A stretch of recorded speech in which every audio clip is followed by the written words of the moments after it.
Los invito a que vayamos a la carta que escribe Pablo a los Efesios.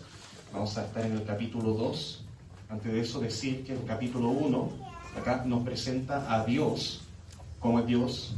Nos presenta a tanto el Padre, el Hijo como el Espíritu Santo. Y el capítulo 3 ya nos comienza a hablar de lo que es la iglesia.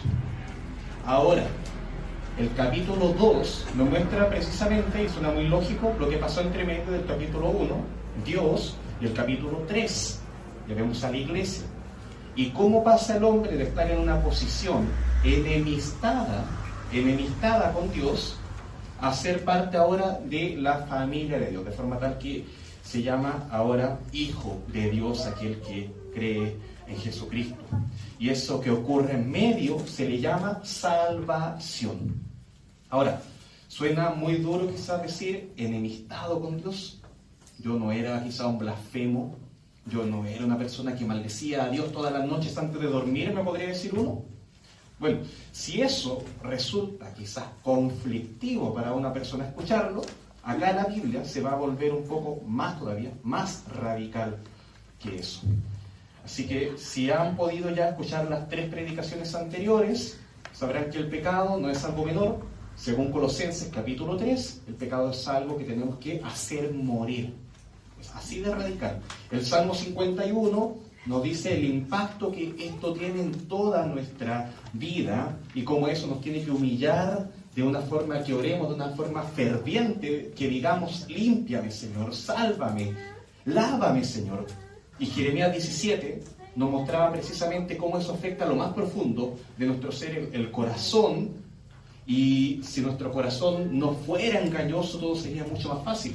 Pero nuestro corazón nos engaña, no es un traidor que tenemos constante dentro de nosotros, un constante saboteador en nuestra vida, que sabotea cualquier intento de querer alcanzar esta salvación y nos dice que podemos quizás salvarnos sin necesitar de Dios o cualquier deseo quizás de acercarme a Él. Y eso nos lleva a clamar ahora, entendiendo cuando Dios habla a nuestro corazón, sálvame, Señor, como bien leía nuestra hermana Debbie, sálvame, sáname y seré sano, sálvame y seré salvo, porque tú eres, Señor, mi alabanza. Bueno, Efesios 2 nos dice que el problema no solamente es grave y de raíz, sino que el problema es muerte, a ese punto. Y acá hay que partir haciendo una aclaración. Esto no es en sentido figurado, como una persona que se lleva mal con otra y dice, oye, para mí tú estás muerto, ya no quiero hablar más contigo. No es eso. Aunque, claro, el sentido figurado nos puede ayudar a entenderlo un poco mejor. Pero esto es literal. Acá no está hablando de lo físico, está hablando de lo espiritual. Así que el mensaje se va a enfocar mucho hoy día en lo espiritual. Pero no por eso no real, porque a veces uno tiende a confundir las cosas, de que porque algo es espiritual, entonces no estamos hablando de cosas reales. Bueno, hablemos de lo real ahora. No, por ser espiritual también, aunque no lo podamos ver. Ahora, si parece muy raro que hablemos de cosas espirituales en la iglesia, es porque la iglesia se ha alejado de lo que verdaderamente es importante, y se ha enfocado quizá en lo anímico, en lo social, en lo cultural, en lo económico, incluso en lo físico, y no es que esté mal preocuparse de eso, ¿ya? No nos confundamos, no está mal preocuparse de eso, pero lo importante acá tiene que tomar un principal papel, que es lo espiritual. Así que dicho esto, vamos a leer Efesios capítulo 2, versículos 1 al 10. Efesios 2, del 1 al 10. Dice así, no sé, David, si tú me ayudas así. Sí. Bien. Leámoslo juntos, del 1 al 10. Y Él les dio vida a ustedes que estaban muertos en sus delitos y pecados, en los cuales anduvieron en otro tiempo, según la corriente de este mundo, conforme al príncipe de la potestad del aire, el espíritu que ahora opera en los hijos de desobediencia. Entre ellos también todos nosotros en otro tiempo vivíamos en las pasiones de nuestra carne, satisfaciendo los deseos de la carne y de la mente. y éramos por naturaleza hijos de ira, lo mismo que los demás. Pero Dios, que es rico en misericordia, por causa del gran amor con que nos amó, aun cuando estábamos muertos en nuestros delitos, nos dio vida juntamente con Cristo. Por gracia ustedes han sido salvados. Y con Él nos resucitó, y con Él nos sentó en los lugares celestiales en Cristo Jesús, a fin de poder mostrar en los siglos venideros la sobreabundante riqueza de su gracia por su bondad para con nosotros en Cristo Jesús. Porque por gracia ustedes han sido salvados de la fe. No procede de ustedes, sino que es don de Dios, no por obras, para que nadie se gloríe. Porque somos hechura suya, creados en Cristo Jesús, para hacer buenas obras, las cuales Dios preparó de antemano para que anduviéramos en ellas. Oramos. Amado Padre, queremos dejar este tiempo en tus manos, que sea tu Santo Espíritu, que seas tú, Señor, hablando en nuestras vidas, mostrándonos, Señor, el camino que tenemos que seguir, mostrándonos, Señor, tu gracia, que podamos contemplar tu misericordia hoy día, Señor, que nuestros ojos estén abiertos a tu gran amor, a tu bondad, a esa salvación que nos has dado. Te alabamos, Señor, por eso, en el nombre de Jesús. Amén. Miren, vamos a dividir este mensaje en 3 puntos. Primeramente, la condición del hombre sin Cristo. La condición del hombre sin Cristo, que va a ser del 1 al 3. Después, la misericordia de Dios hacia el hombre, que va a ser del 4 al 7. Y después, el propósito de esta salvación que Dios nos ha dado, que va a ser del 8 al 10. Y para cada uno de estos puntos vamos a intentar responder 3 preguntas. Son 3 por 3, en total van a ser 9 preguntas las que vamos a ver. Así que voy a intentar no tomar tanto tiempo en cada una, si no, no vamos a salir nunca de acá. Y entiendo también que van a quedar muchas preguntas más, porque todo esto no lo vamos a poder responder, aclarar toda esta riqueza que vemos hoy día en unos 45 minutos, quizás. No, es muy difícil. Así que si quedan con preguntas, está muy bien. Les pido que las anoten y después lo podemos seguir conversando. O quizás el miércoles, si algunos pueden venir, los que puedan venir el miércoles, ahí también lleven sus preguntas y las seguimos, si no por WhatsApp, hay muchas opciones. Bueno, comencemos. ¿Cuál era la condición inicial del hombre? No sé si quizás yo mismo acá para... pero no aparece... Ayúdame tú, David, sí, porque aparecen todas... Sí. ¿Cuál era la condición inicial del hombre? Efesios 2, capítulo 1, dice: y Él les dio vida a ustedes que estaban muertos en sus delitos y pecados. El ser humano tenía vida cuando estaba sin Cristo, en el sentido de que su corazón latía. Pero al momento de querer tener una vida con Dios, a eso me refiero, sin la persona de Jesucristo de por medio, resultaba imposible. Sin Jesucristo hay una muralla, sin Jesús, que nos separa de Dios. Y a esa separación se le llama muerte espiritual. Es imposible ver, acceder, agradar a Dios con esa muralla en medio, con esa muralla llamada muerte. Es una muralla que no se puede saltar ni romper. Es una muralla que quizás no desean saltar o romper, o una muralla que ni siquiera se dan cuenta que está ahí. Imaginemos un pez que nació en una pecera, siempre estuvo ahí, y no entiende que hay una pared, no entiende que hay un océano quizás, todo un mundo afuera. Su mundo es ese. Así que otros peces quizás se dan cuenta de que hay una habitación detrás del vidrio, como que estuviera acá el acuario, y ven ahí que hay un mundo afuera, pero no desean salir. Dicen, yo estoy bien acá. Otros desean salir, intentan saltar, pero no pueden, se cansan, se hacen daño, no pueden hacerlo. Independiente del caso, la muerte espiritual es algo así, que no lo veas o que no te importa salir, o que lo intentas hacer, no puedes, pero afecta a todos. Romanos 5:12 dice, a ver, ahí, él lo puede manejar yo, creo. Dice, por tanto, tal como el pecado entró en el mundo por medio de un hombre, y por medio del pecado la muerte, así también la muerte se extendió a todos los hombres, porque todos pecaron. Ahora bien, ¿por qué usar un término tan radical, tan violento, para entenderlo como un cuerpo sin vida, o un cuerpo sin vida que no responde a estímulos? Puedes hablarle quizá a un par de huesos que estén ahí, puedes gritarle, puedes decirle que reaccione, pero no lo va a hacer. El ser humano sin Cristo no puede responder espiritualmente, por eso predicamos a Cristo. Yo no predico que ustedes pueden, yo no predico que yo puedo, predico que Jesús puede y que yo ahora tengo que aferrarme a Él. Ese es el mensaje del Evangelio. Necesitamos hablar a las otras personas de Cristo. Él es el que te puede salvar.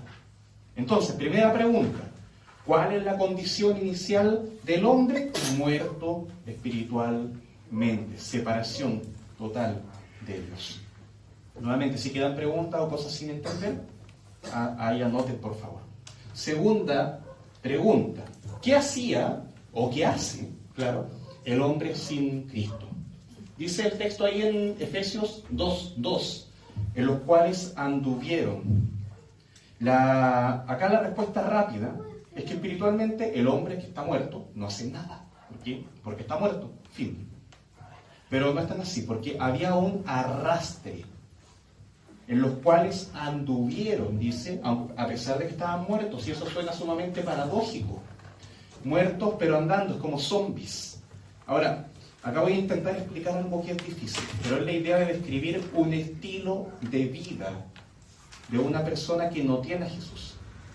Dice ahí que andaban según la corriente de este mundo. El mundo, en este caso, se entiende como el sistema en el cual estamos inmersos y que nos rodea. Y probablemente han leído este texto de la Biblia que dice, no amen al mundo. No amen el mundo, ni sus deseos, ni todo eso. Miren, es justamente lo que se refiere el versículo que está antes de ese, que dice, porque todo lo que hay en el mundo, la pasión de la carne, la pasión de los ojos y la arrogancia de la vida, no proviene del Padre. Es contrario a Dios, sino que es del mundo. Lo explico de esta manera, para que se entienda. ¿En qué piensan? Hagamos una encuesta al 100% de la humanidad con 100% de sinceridad. El mundo desea a Dios. Hagamos como un porcentaje, así un 5%, quizás, no sé. ¿Desean conducirse como Dios manda? ¿Rechazan el pecado? Dicen, no, pecado, no me hables de eso. ¿Desean que Jesucristo venga pronto? El mundo, o sea, el 100% de la humanidad. Todo el sistema en el que vivimos nos incentiva a vivir separados, alejados de Dios. No hay como algo así de que tú saliste y estuviste y toda la gente te decía, oye, acércate a Dios, conoce más de Él. Por eso es tan importante y a veces nos gozamos tanto en la comunión en la iglesia. Porque acá, de alguna forma, todos deseamos cantar al Señor y ayudarnos y animarnos, y al que está desanimado no simplemente le decimos ánimo, sino que le decimos el Señor está contigo. Y eso en el mundo quizás no lo vamos a ver tan comúnmente. Otra cosa, acá, es lo que sigue diciendo conforme al príncipe de la potestad del aire, no solamente el mundo. Recuerda que este mensaje va a ser muy espiritual, de cosas que no vemos. El espíritu que ahora opera en los hijos de desobediencia. Entonces esto va más allá de lo psicológico, de lo moral, de lo físico, de lo tangible y visible. Hay una influencia demoníaca real, Satanás. Y la influencia espiritual tampoco podemos ignorarla, porque también arrastra. Y no siempre esto es llevando al mundo del ocultismo, de las prácticas satanistas, sino que principalmente lo que hace Satanás es poner un obstáculo, una barrera, como un velo, una cortina, para que el mensaje del Evangelio, como si este fuera el mensaje, y acá pusiéramos una cortina para que no lo vean. Esa es la idea simplemente. No es tanto que estar sacrificando animales ni cosas así, con una estrella dibujada en el piso. Más allá de eso, que no veas el mensaje del Evangelio. Y luego habla de las pasiones de nuestra propia carne. Acá, este es el versículo 3. ¿Qué hacía el hombre sin Cristo?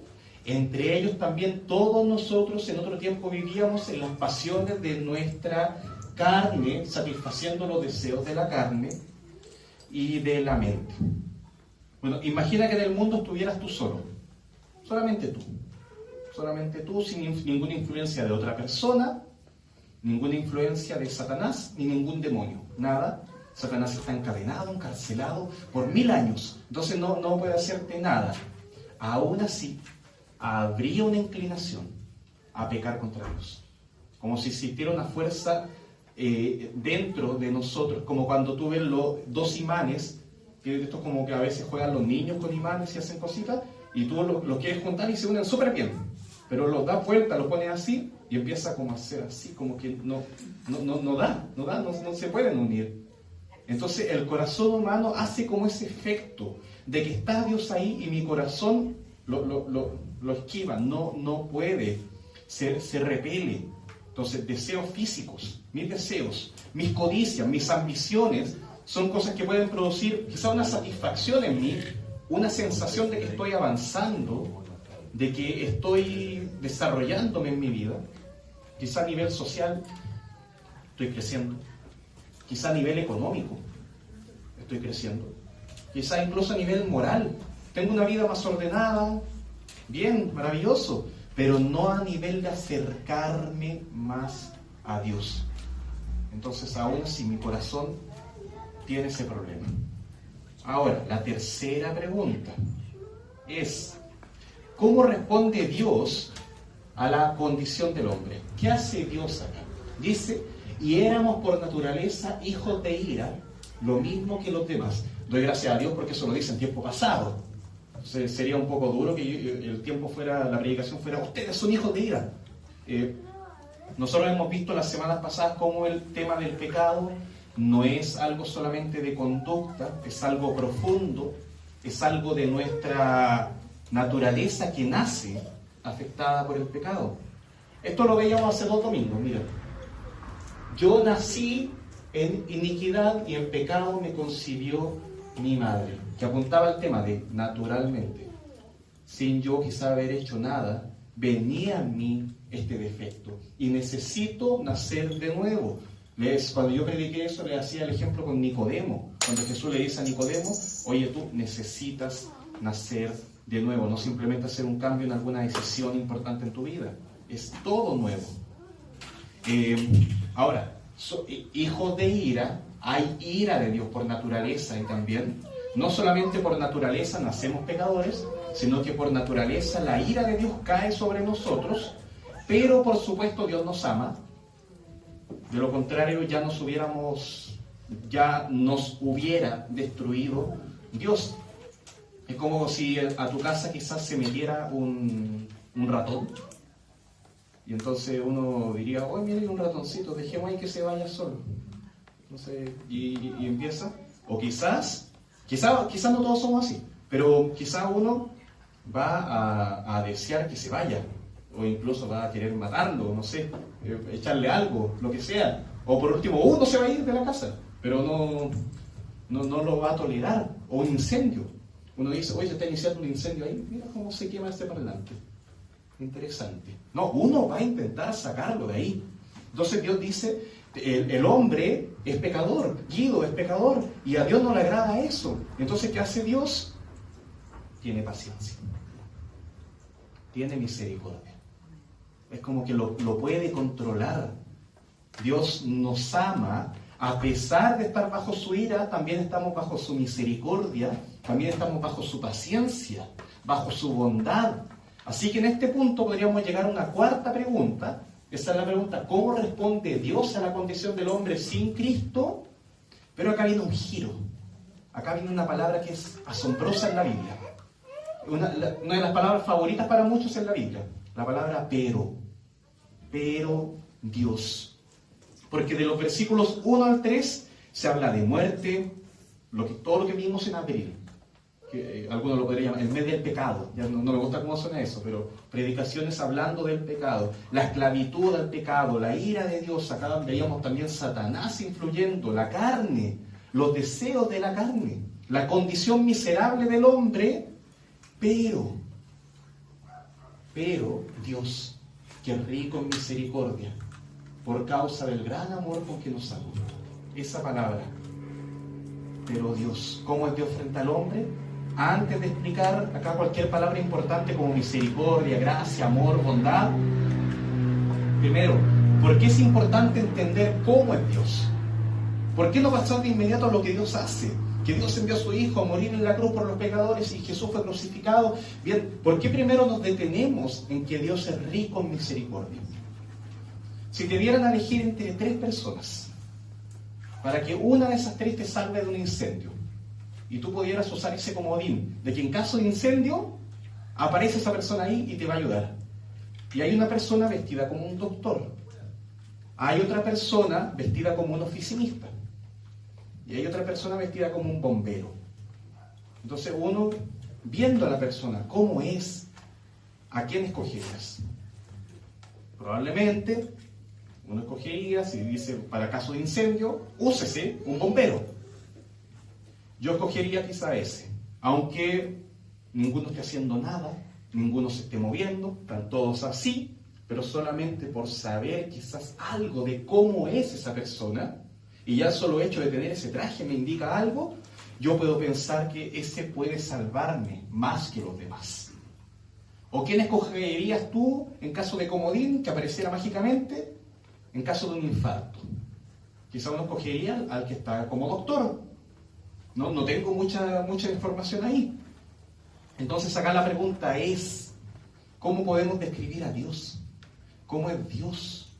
¿Y por qué lo deberíamos escoger ahí? En caso de pecado, en caso de perdición, en caso de infierno, ¿a quién escogerías?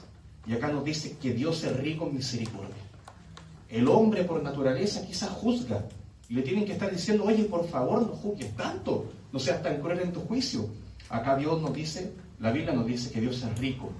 Misericordia es la compasión de Dios hacia el culpable, hacia el hombre que lo ha rechazado, hacia el hombre que es incapaz de salvarse solo, que no tiene ninguna opción más. Dios le extiende la mano ahí para que pueda ser rescatado.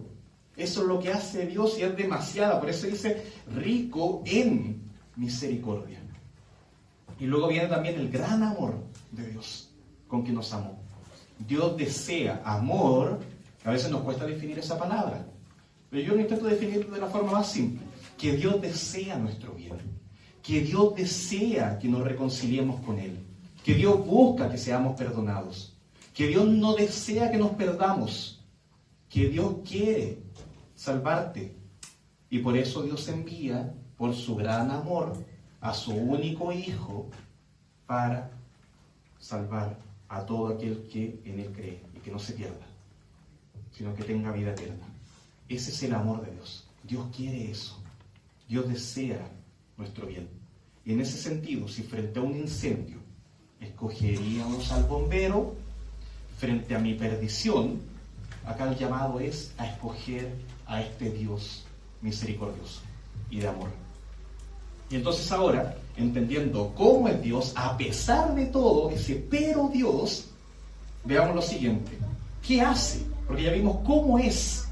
Ya vimos misericordia, vimos ira también, claro. Ira, misericordia, amor. Ahora, ¿qué hace? Dice acá. ¿Qué hace Dios por el hombre? Versículo 5, esto es Efesios 2. Aun cuando estábamos muertos en nuestros delitos y pecados, nos dio vida. Nos dio vida juntamente con Cristo. Por gracia, ustedes han sido salvados. Y con Él nos resucitó, y con Él, está este énfasis, es con Él.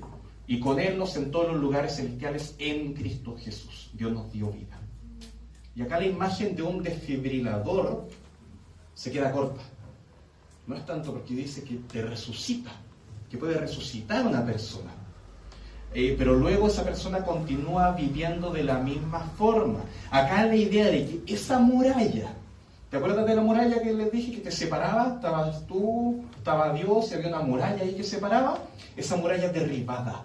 ¿Cómo se llamaba la muralla? Yo le había puesto un nombre. Muerte. Muerte. Entonces, esa muralla que es muerte es derribada. ¿Y ahora qué pasa?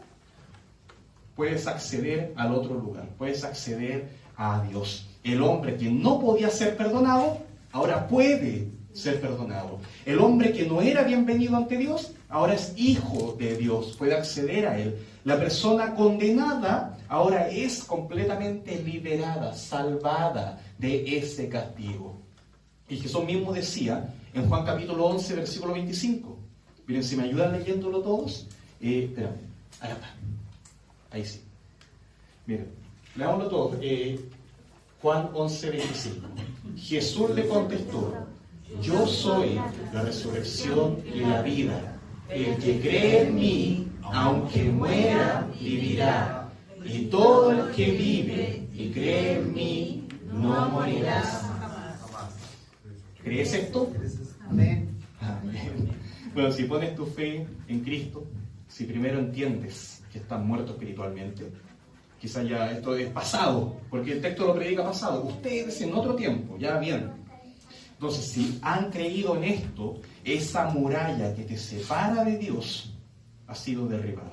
O el lenguaje de Efesios, que Jesús puede darte vida. Dar vida, el que cree en mí, no morirá jamás. Esta muralla nunca volverá. Nunca habrá esta separación de Dios, jamás, y vivirá. Entonces, ¿qué significa vivirá? Que ya hay acceso, la puerta está abierta, la muralla cayó, ya no existe nada, nada de eso.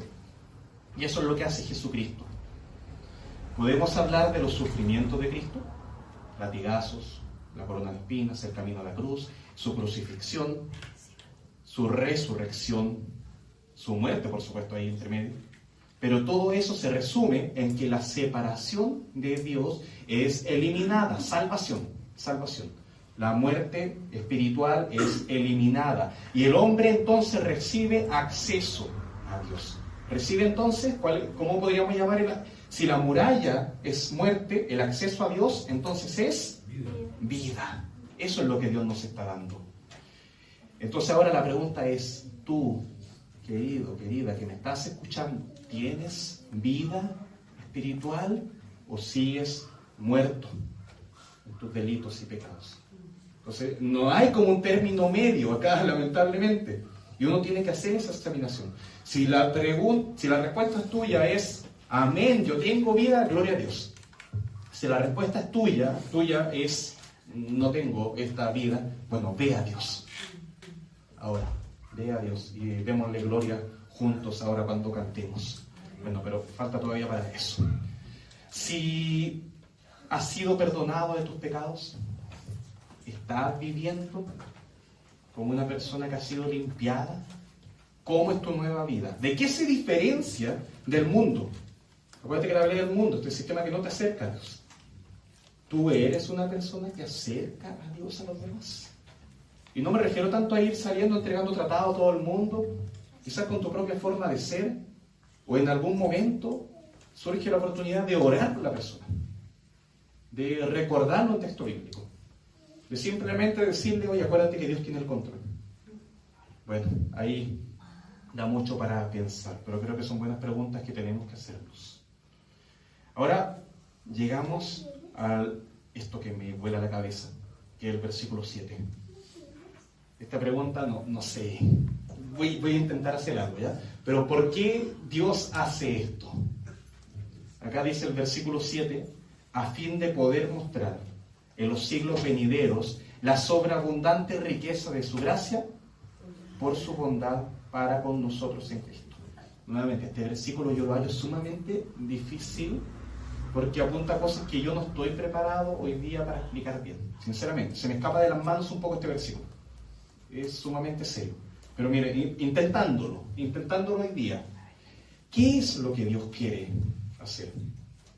Quizás formar un ejército de personas salvadas en el cielo, no sé para qué.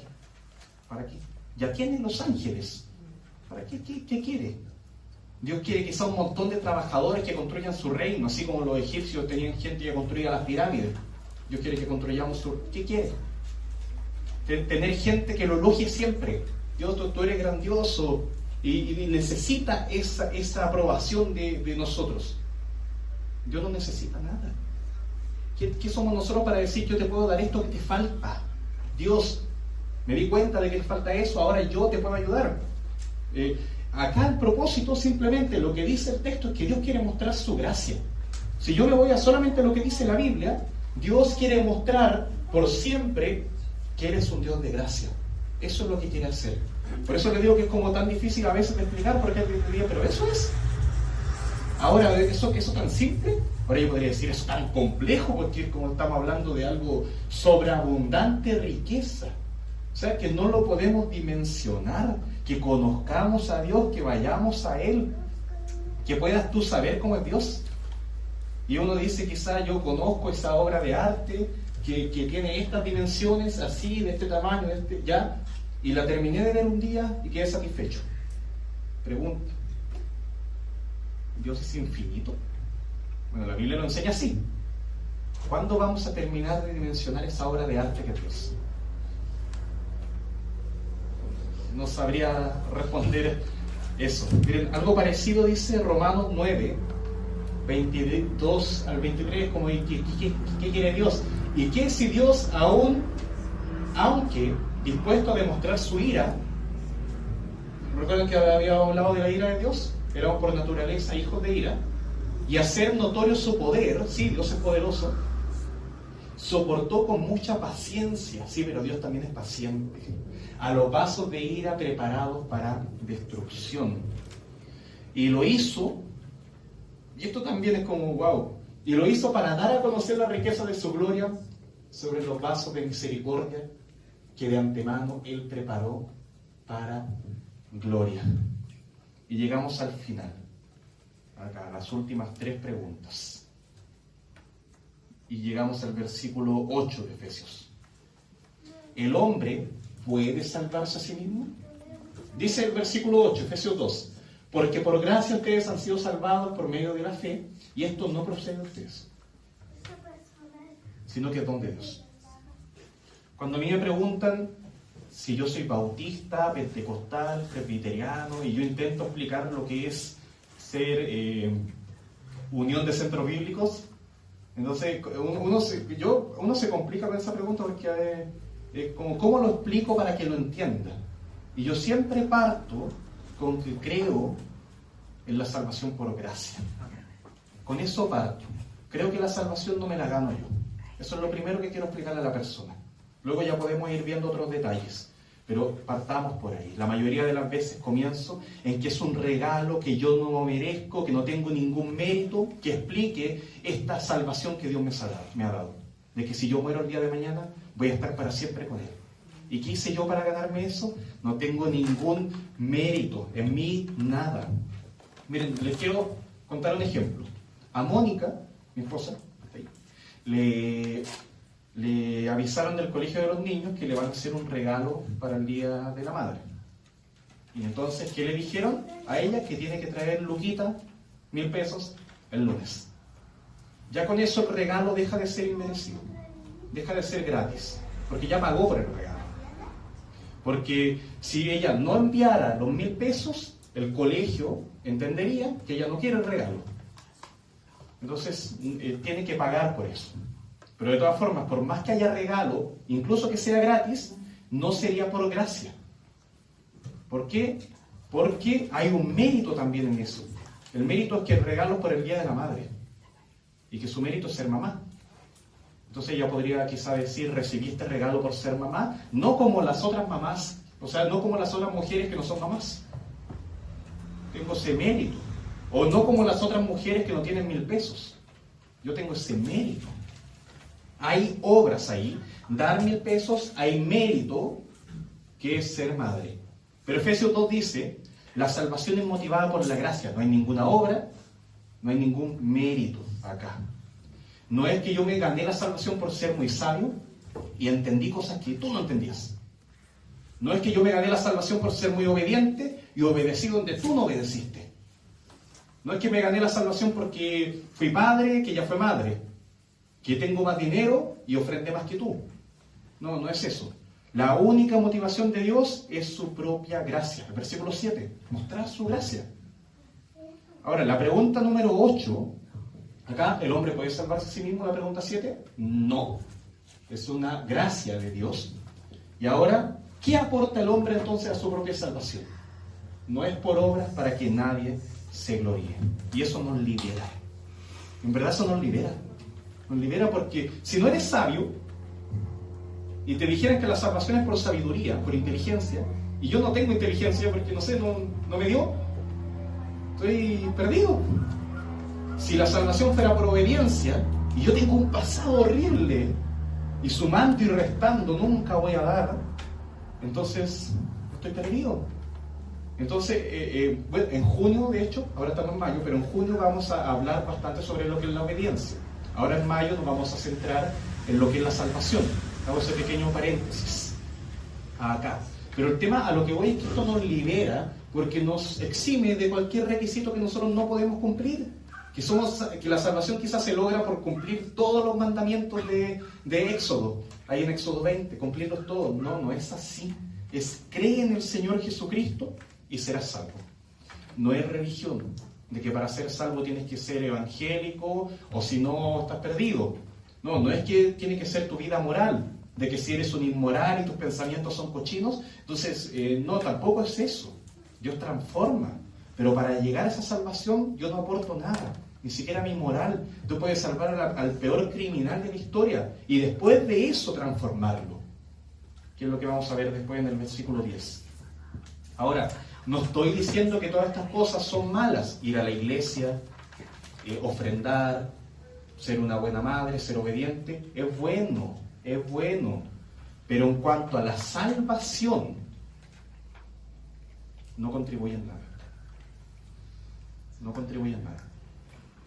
Si hablamos de la salvación. Miren, Gálatas 2:16, creo que estaba acá, sí.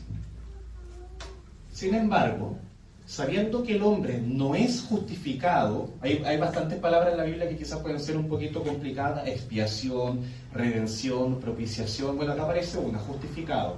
Pero más que nada la idea de que el hombre no es perdonado, no es salvado por las obras de la ley, sino que es, cuando una persona no es justificada se llama pecadora, sino que ahora es salvada mediante la fe en Cristo Jesús. También nosotros ¿qué hicimos? Hemos creído en Cristo Jesús para que seamos justificados, salvados, perdonados, lavados por la fe en Cristo y no por las obras de la ley. No me salvó haber obedecido los 10 mandamientos, puesto que por las obras de la ley nadie será justificado. ¿Y recuerdan el ejemplo del pez que estaba en el acuario, en la pecera? Que podía ser que el pez quizás nunca se diera cuenta de que estaba rodeado de paredes de vidrio. Nunca se diera cuenta, pensaba que ese era el mundo. O quizás se daba cuenta, pero no deseaba salir. O estaba el caso de que intentaba, que lo conté como el tercer caso, intentaba salir, pero no podía. No había caso. Y si salía, si llegase en una ocasión a saltar lo suficientemente alto y saltaba, ¿qué pasaba con el pescadito afuera? Ya estoy hablando de pescado, ya no puede hacer mucho. Se enfrentaría a todo el peso de no poder respirar. Ese es el caso acá. Una persona que está buscando ganarse a Dios, que está buscando construir una escalera hacia el cielo, ganarse el cielo, escaparse de la pecera por sus propias fuerzas. Yo me di cuenta de que hay un Dios. Yo entiendo que hay un Dios y que tengo que ser perdonado. ¿Qué hago? Empiezo a hacer muchas cosas. Y suena súper bien, suena maravilloso, un filántropo, quizás. Pero la salvación nunca se obtiene así. Y si uno llegase a la presencia de Dios, intentando ganarse el cielo por sus fuerzas, o simplemente creyendo que no he sido demasiado malo y la balanza ahí me juega a favor, lo único que enfrentaría sería el juicio de Dios y yo sería como ese pececito que quedó ahí en el suelo intentando hacer algo, pero no podría. Y después de la muerte, dice la Biblia, que viene el juicio. Y precisamente eso. Para llegar a la presencia de Dios, no es tan difícil. No es tan difícil. Lo único que tienes que hacer es morir. O sea, que tu corazón deje de latir en ese sentido. Y después de la muerte viene el juicio y estarías delante de Dios. Si tu sueño era ese, pero no podrías salir bien de ese juicio. Pero si alguno está en Cristo, ya no está esa condenación. Tiene perdón, tiene a Dios, tiene reconciliación. Esa es la buena noticia. Tiene vida, tiene el cielo, tiene libertad. Porque Dios le ha regalado estas cosas, que es un regalo, es gracia. Es la obra que no hice yo, sino que hizo Él en la cruz, la obra de Jesús. Y ahora yo, por medio de la fe solamente, puedo recibir esto. Y esto tiene que ser el pilar de la iglesia, de esta iglesia. Que nosotros somos pecadores, pero hemos sido salvados, lavados, limpiados, justificados, como veíamos en el texto, por este regalo de Dios. Y ahora llegamos a la última pregunta. ¿Para qué? ¿Para qué? Porque somos hechura suya, creados en Cristo Jesús para, y ahora sí, para hacer buenas obras, las cuales Dios preparó de antemano para que anduviéramos en ellas. Y acá entra la obediencia. Una vez que ya has sido perdonado, perdonada, una vez que ya ha ocurrido esa transformación en tu vida, ahora vivimos para esas buenas obras. Pero no para ganarme el cielo, porque no podría hacer eso. Somos salvos no por obras, sino que para buenas obras. Quizá acá, si alguno viene de un trasfondo católico, podría eso quizás chocarle, porque siempre fue enseñado de que la salvación es por gracia más las obras, o por fe más las obras. Que yo de alguna forma contribuyo a eso. Entonces, por ejemplo, Tito, la carta que escribe Pablo a Tito, que era un pastor en ese entonces, dice, hablando de Jesús, Él se dio por nosotros para redimirnos, esto es para comprarnos, por si acaso, para comprarnos de toda iniquidad y purificar para sí un pueblo para posesión suya, celoso de buenas obras. ¿Y por qué buenas obras? Porque Dios es bueno y ahora nosotros queremos hacer lo que Él preparó para tu vida, el diseño de Dios. La idea acá es preguntarnos ¿para qué Dios creó al hombre? Inicialmente Génesis, para mostrar a Dios. El hombre fue hecho a imagen y semejanza de Dios, pero el hombre se desvió y se alejó de ese propósito. Entonces, ¿qué hace la salvación ahora? Y que como yo estaba chueco, ahora la salvación me endereza y me vuelve al camino que yo siempre tuve que haber tenido, pero que nací desviado. Entonces, el diseño que Dios preparó de antemano. Y ahora, de este diseño, de la vida que tenemos que tener, podríamos estar hablando años, toda la vida.